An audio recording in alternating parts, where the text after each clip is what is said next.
America's return to the moon is facing serious turbulence, and the rocket at the center of the plan is once again under the microscope.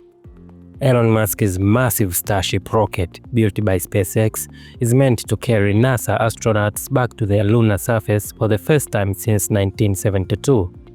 But after a new string of technical failures, questions are growing about whether the mission can stay on schedule under President Donald Trump's aggressive timeline. In late November, during a routine overnight test in Texas, SpaceX engineers were inspecting Starship's upgrade Super Heavy booster when something went wrong.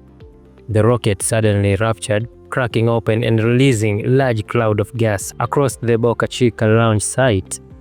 SpaceX called it an anomaly and confirmed no one was hurt, but the incident added to a growing list of setbacks.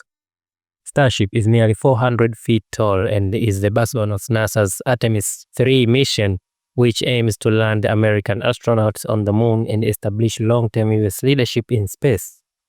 President Trump has made the moon program a top priority in his second term, ordering a return by 2028 and pushing for permanent lunar outposts by 2030. The problem is reliability. Earlier this year, 3 Starship test flights failed in a row. One exploded shortly after liftoff, forcing planes in the Caribbean to reroute due to falling debris. Another test in June ended with the rocket detonating on the launch pad and damaging critical infrastructure. While SpaceX did manage 2 successful test flights in August and October, the next launch is not expected until early 2026. NASA's schedule is already tight. Artemis II, planned for February, will send astronauts on the flyby around the moon using NASA's Space Launch System. Artemis III is far more complicated. Astronauts will transfer in lunar orbit to a modified version of Starship to land on the moon.